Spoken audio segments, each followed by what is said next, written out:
Halo Sobat Lentera, berjumpa kembali bersama dengan saya Ricky Kurniawan dalam Suara Rakyat, Suara Perubahan, yang mana hari ini kita akan membahas mengenai dukungan penuh DPRD Surabaya terhadap program makan bergizi gratis.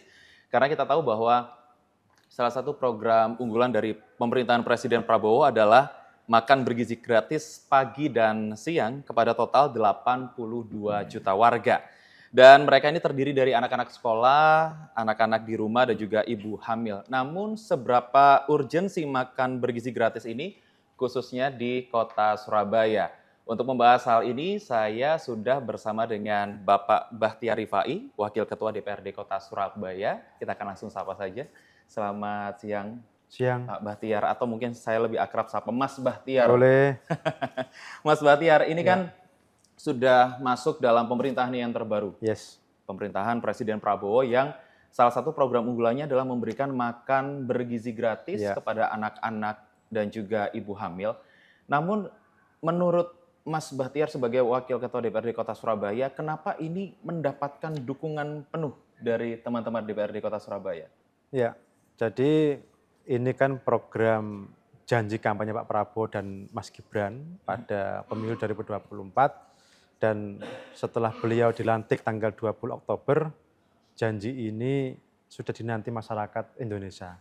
Dan di awal tahun 2025, insya Allah program ini akan bisa terlaksana. Dan ini juga ada dukungan juga dari Pemda, pemerintah daerah, provinsi, kota kabupaten untuk ikut serta mensukseskan program nasional ini. Karena tidak bisa hanya pemerintah pusat yang melakukan program ini harus semuanya terlibat. Pemda, provinsi, kota kabupaten harus terlibat dalam program makan bergizi gratis yang ada. Betul, dan ini kan adalah seperti diceritakan Mas Bahtiar tadi, bahwa ini adalah program nasional, program dengan skala besar yang membutuhkan banyak sekali ornamen-ornamen, banyak sekali perangkat-perangkat yang nantinya akan terlibat.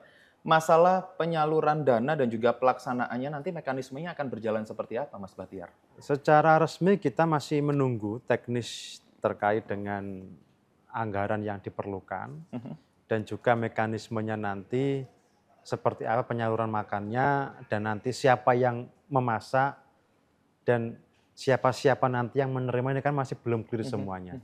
Tetapi secara informal beberapa waktu lalu ada diskusi antara pemerintah provinsi, Pemda, Pemkot, dan kabupaten kota bahwa program ini harus disukseskan dan harus ada alokasi khusus dari setiap daerah untuk mensukseskan program tersebut.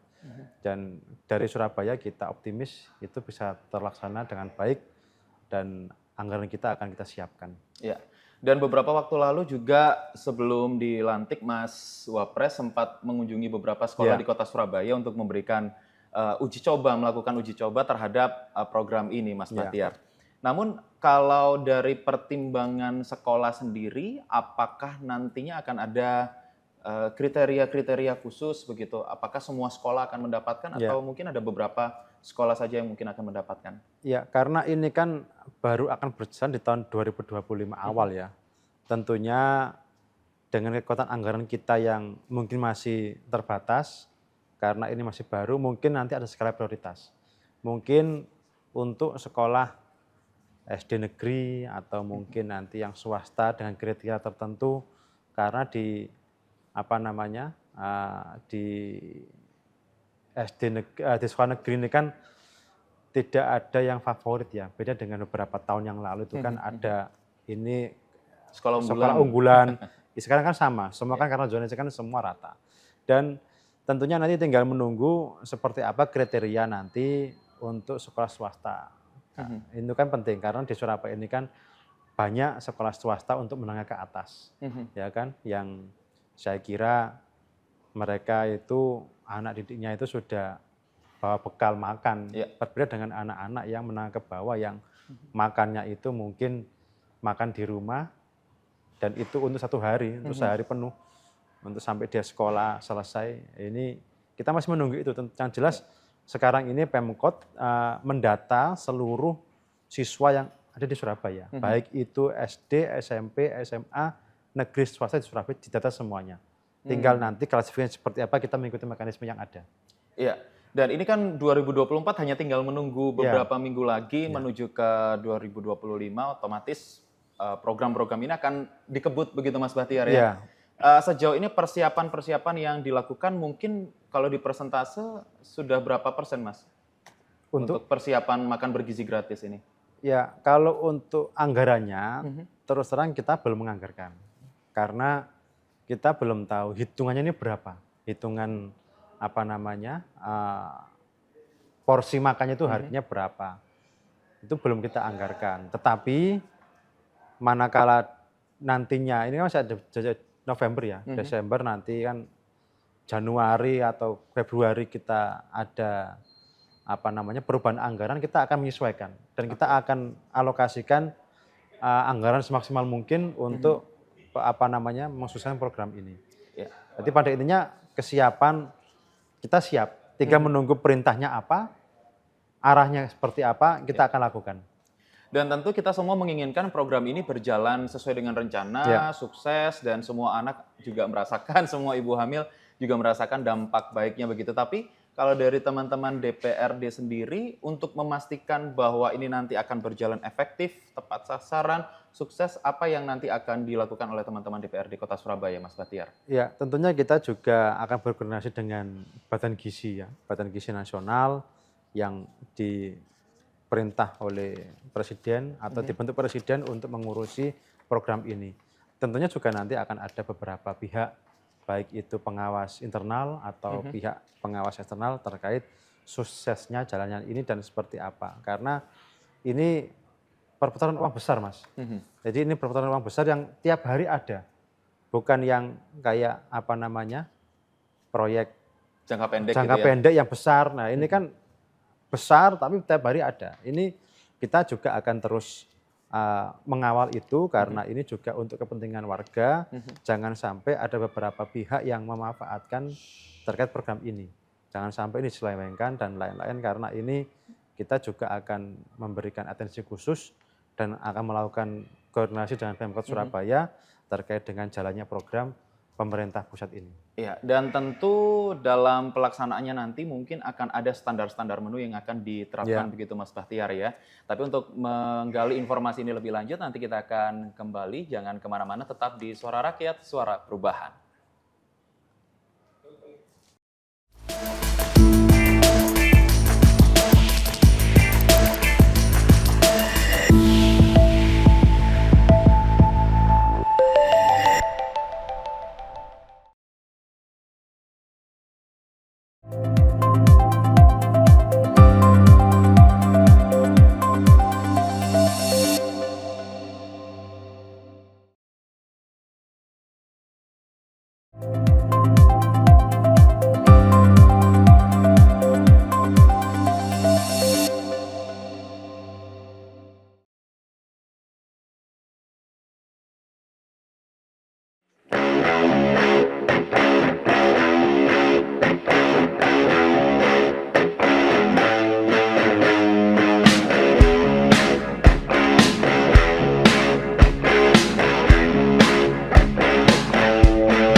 Terima kasih Sobat Lentera, Anda masih bersama kami di Suara Rakyat, Suara Perubahan, dan kita masih berbincang mengenai dukungan penuh DPRD Kota Surabaya terhadap program Pak Prabowo, yaitu makan bergizi gratis. Masih bersama dengan Mas Bahtiar Rifai. Mas Bahtiar, tadi sempat saya singgung sedikit mengenai standar menu nanti yang ada di program makan bergizi gratis. Sejauh yang mungkin bisa dibagikan kepada Sobat Lentera, standar menunya akan seperti apa, Mas Bahtiar, nantinya? Ya, untuk standar menu kita juga masih menunggu terkait dengan standar gizinya mungkin apa, sayurnya seperti apa, lauknya itu seperti apa, kita masih menunggu. Tetapi hitung-hitungan kasar kemarin, kita ini beberapa kawan kita juga sudah melakukan uji coba di bawah itu dengan angka kisaran 15 ribuan. Kita masih belum tahu angkanya nanti 10.000 sampai 15.000 atau 15.000 sampai berapa. Dan ini kita sudah lakukan dan di situ juga ada susu yang kita berikan sebagai penopang makan siang, makan bergizi gratis yang ada. Jadi kita masih menunggu terkait hal itu dan kita akan mengikuti saran dan standar yang ada di Badan Gizi Nasional. Oke, dan kemarin sempat saya juga melihat pernyataan dari Menteri Keuangan Ibu Sri Mulyani yang mengatakan bahwa nantinya untuk RAPBN 2025 adalah sekitar 71 triliun untuk menyukseskan program makan bergizi gratis di tahun 2025. Nah, nantinya pengelolaan keuangan ini apakah juga nantinya akan ada andil dari anggaran Kota Surabaya begitu untuk menyukseskan program ini, Mas Bahtiar? Ya, jadi pemerintah Pak Prabowo dan Mas Gibran ini kan peralihannya kan smooth sekali, Mas ya. Dan kalau tidak ada peralihan dari Pak Jokowi dari Pak Jokowi ke Pak Prabowo, belum tentu program ini ada di tahun 2025. Dan alhamdulillah sudah ada program yang dianggarkan terkait program ini di APBN 2025. Terus peran Pemda seperti apa kan gitu. Jadi kalau melihat angkanya sekitar 70 triliun lebih itu kan saya belum tahu hitungan globalnya ya, global detailnya ya. Karena ini juga masih kita hitung jumlah kebutuhan. Tetapi ketika beberapa hari yang lalu Pak Presiden telah mengumpulkan para kepala daerah, pimpinan DPRD, dari kepolisian dan TNI itu juga melakukan koordinasi terkait dengan program Pak Prabowo dan Mas ke depan. Yang ditekankan adalah program makan bergizi gratis. Ini ditekankan kepada para Pemda itu untuk bersinergi dan mensukseskan sekaligus mengalokasikan anggarannya untuk menopang kegiatan yang ada. Kalau ini dianggarkan hanya dari APBN, ya ini nggak bisa berjalan tanpa dukungan dari pemerintah di bawah seperti Kota Surabaya, Jawa Timur. Penopangan itu kan selain dari data yang mereka suplai, juga dari ada anggaran yang mereka alokasikan, yang kita alokasikan untuk mensukseskan itu. Berapa nilainya? Ya kita masih menunggu. Nanti kebutuhannya berapa satuannya, berapa siswanya, dan berapa tahun itu yang diberi. Karena kan setahun kan 360 hari ya. Kita belum kehitung kepotong libur puasa, libur nasional, itu kan harus dihitung detail. Nah ini sehari itu kan banyak, Mas. Katakanlah 10.000 dikalikan 50.000 itu berapa ratus juta itu.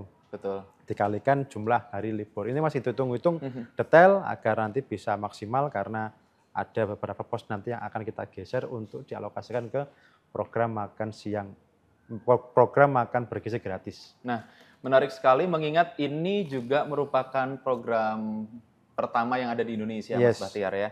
Dan ini langsung menjadi program nasional. Nasional. Begitu. Program dengan skala besar. Tentu teman-teman DPRD, perangkat-perangkat daerah, Pemda, pemerintah pusat juga mungkin sudah memikirkan potensi-potensi kendala yang akan terjadi dalam pelaksanaannya ini. Nah, apa potensi kendala yang terbesar yang kemungkinan akan terjadi dan ada problem solving seperti apa yang sudah disiapkan dari DPRD Kota Surabaya mungkin? Ya, tentunya yang pertama masalah anggaran ya. Karena ini kan perputaran uang besar.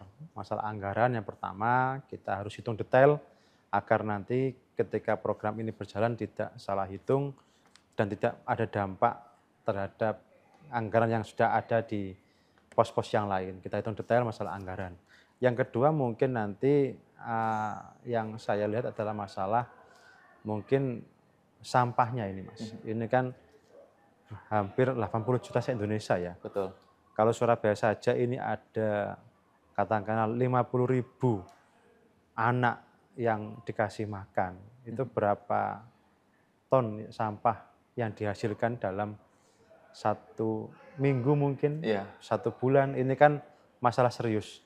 Nah, kita masih melakukan koordinasi secara intens dengan pihak-pihak terkait, dengan Pemkot, seperti apa mekanismenya masalah makan ini, atau mungkin nanti ada tepak khusus yang bisa diberikan kepada anak-anak biar tidak ada sampah ketika pasca mereka makan, karena kadang-kadang anak-anak ini ketika makan ya ditaruh gitu aja, langsung dibuang. Nah ini kan jangan sampai hal itu terjadi. Makanya kita pikirkan detail permasalahan ini, kita rapatkan bersama, baik pemerintah pusat, Badan Gizi Nasional, Pemprov maupun dari Pemkotnya.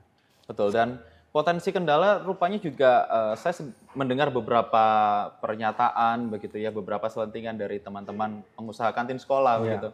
Mereka takut nih, Mas Bahtiar, bahwa usaha mereka juga nantinya akan tergeser oleh program makan bergizi gratis. Nah, menanggapi hal ini seperti apa menurut Mas Bahtiar? Ya, kekhawatiran yang dirasa oleh penjual di kantin sekolah ya normal menurut saya. Tetapi yakinlah bahwa program ini adalah program baik dan saya yakin akan dilibatkan. Ya kita kan belum tahu nanti ini makanan ini dikirim ke sekolah atau ada dapur umum. Nah ini kan masih perlu penggodokan. Saya kira kalau masalah kantin tetap buka nggak ada masalah. Karena mungkin nanti anak ini nggak suka makannya dibawa pulang kan masih bisa jajan di kantinnya dan lain-lain, atau kurang kenyang kan ya namanya manusia kan beda-beda standar makannya. Jadi saya kira pemerintah pusat, provinsi maupun Pemkot Surabaya pasti akan menghitung itu, dan saya berharap UMKM sekitar, penjual di sekitar sekolah dan bahkan penjual di kantin sekolah wajib dan harus dilibatkan agar dampak ini bisa diminimalisir dan bisa berdampak yang positif untuk semuanya. Dampak positif itu adalah poin penting yang mungkin nanti kita akan bahas juga, apa dampak positif dari program ini sebenarnya, Mas Bahtiar. Jadi jangan kemana-mana Sobat Lentera, tetap bersama kami di Suara Rakyat, Suara Perubahan.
Terima kasih Sobat Lentera, Anda masih bersama kami di Suara Rakyat, Suara Perubahan, masih dengan Mas Bahtiar Rifai, Wakil Ketua DPRD Kota Surabaya.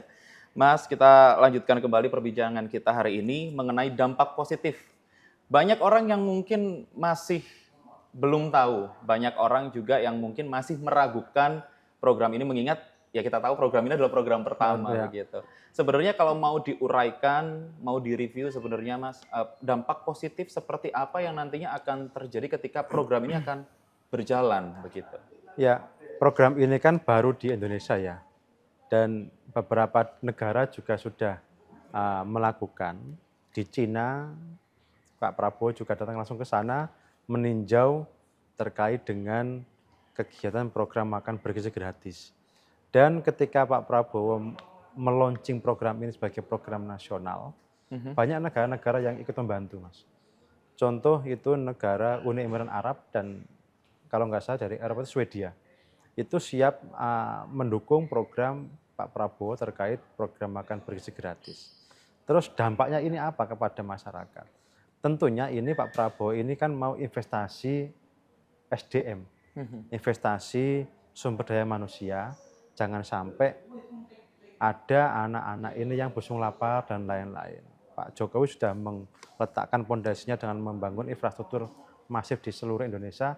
Sekarang Pak Prabowo meneruskan Pak Jokowi dengan membangun membangun SDM yang ada, dan harapannya anak-anak didik kita, anak-anak bangsa kita, anak-anak SD, SMP, SMA nanti bisa mendapatkan gizi yang terbaik sehingga secara batin dan juga secara kegizian mereka bisa mendapatkan asupan yang terbaik sehingga bisa menerima ilmu-ilmu yang mereka tempa, dan tentunya juga berdampak positif juga kepada mereka untuk gizinya yang baik itu.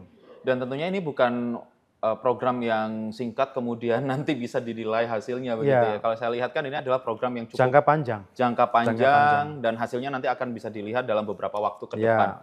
Tapi apakah juga dalam waktu ke depan, apakah ada rencana Mas untuk memperluas cakupan program ini tidak hanya di kelompok anak-anak sekolah dan juga ibu hamil, tapi mungkin kelompok-kelompok usia tertentu, lansia misalkan, atau mungkin jenjang pendidikan yang lebih tinggi misalkan begitu? Kalau yang lansia, Pemkot Surabaya sudah pernah melakukan itu, memberikan makan siang itu kan sudah pernah dilakukan Pemkot Surabaya. Tetapi secara nasional saya belum melihat ada apa enggaknya, karena mungkin sekarang masih fokus terhadap pelaksanaan program makan bergizi kepada anak-anak. Dan ini juga butuh semacam kebutuhan yang besar ya. Pak Prabowo ini kan mencanangkan ada swasembada pangan. Tentunya juga ini kita tidak perlu lagi impor barang-barang terkait dengan pemenuhan program ini. Jadi kita tanam sendiri, petani dari kita sendiri, yang manen kita sendiri, yang makan anak kita sendiri. Jadi perputaran ini mungkin akan lebih besar lagi, dan mudah-mudahan ketika program ini sukses bisa menjangkau yang tadi Mas tanyakan, bisa menjangkau kepada kalangan yang lebih atas, usia atas, dan mungkin juga kepada lansia. Saya kira kita masih hitung semuanya terkait dengan kebutuhan yang ada, anggaran yang ada, dan kemampuan anggaran negara yang ada. Dan menuju kick-off makan bergizi gratis di tahun 2025 yang hanya tinggal menghitung minggu, tentu ada banyak sekali tantangan yang harus dihadapi kan Mas Bahtiar ya. Sejauh ini tantangan terbesar apa Mas yang dihadapi jelang persiapan di launchingnya program tersebut? Ya, ini masih belum kita lihat ya tantangan seperti apa. Kita masih menunggu sebenarnya. Kami dari DPRD dan Pemerintah Kota Surabaya masih menunggu juga juknisnya terkait pelaksanaannya ini. Tantangan ini ada ketika sudah ada konsep atau standar yang dikeluarkan. Misalkan harus dengan susu dengan sekian, nah itu Surabaya nggak ada, misalkan harus daerah lain. Ini kan kita belum tahu. Dan kalau ini sudah keluar standar dan model yang sudah ditentukan oleh Badan Gizi Nasional, saya kira nanti kalau ada tantangan ya harus kita sesuaikan tantangan itu, dan saya optimis setiap program pasti tantangannya pasti ada, tetapi bagaimana kita nanti melakukan dan beradaptasi dengan problematika yang ada sehingga program ini bisa berjalan lancar dengan baik. Dan kita masih akan menunggu nanti bagaimana program ini berjalan. Tentu ada harapan, tentu ada ukuran, tentu ada target dari teman-teman DPRD Kota Surabaya sebagai fungsi pengawasan dalam hal program ini. Nah, ukuran dan juga harapan seperti apa, Mas Bahtiar, yang mungkin dicanangkan oleh teman-teman DPRD terhadap program Pak Prabowo yang ini? Ya, kami berharap program ini nanti bisa menyentuh hampir seluruh anak yang ada di Surabaya. Terlepas dengan kekuatan anggaran kita yang terbatas, saya kira program ini harus dinikmati oleh seluruh anak didik yang bersekolah di Surabaya, dan kami dari DPRD siap mendukung dan mengawal dan juga mengalokasikan anggaran bersama Pemkot Surabaya untuk mensukseskan program ini ke depan. Dan melihat animo masyarakat yang ada sekarang, kalau menurut Mas Bahtiar bagaimana animo mereka, bagaimana respon mereka terhadap rencana ini? Dan kemarin-kemarin juga mungkin Mas Wapres juga sudah melakukan uji coba begitu. Pak Prabowo ini kan banyak program yang ada dijanjikan ya dalam kampanye, dan yang terngiang-ngiang di masyarakat ini hanyalah makan siang bergizi, yang sekarang dirubah makan bergizi gratis. Ada yang bilang makan siang gratis bersama-sama, gitu kan. Nah ini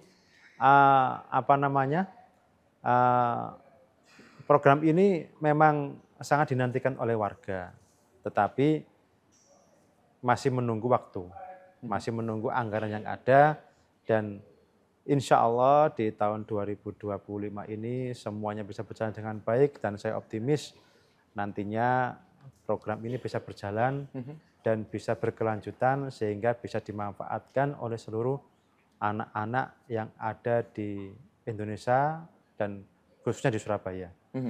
Terakhir Mas Bahtiar, mungkin ada yang mau disampaikan kepada masyarakat, kepada warga Kota Surabaya terkait dengan program makan bergizi gratis ini? Monggo Mas Bahtiar. Ya, kami dari DPRD Surabaya dan Pemkot Surabaya akan mendukung penuh program nasional, program Pak Prabowo dan Pak Gibran terkait dengan program makan bergizi gratis, karena ini salah satu program janji kampanye beliau, dan kami akan siap mengawal dan mengalokasikan anggaran kepada program tersebut agar bisa dirasakan oleh warga Surabaya, dan ini adalah salah satu program unggulan di Indonesia sejak Indonesia ini merdeka.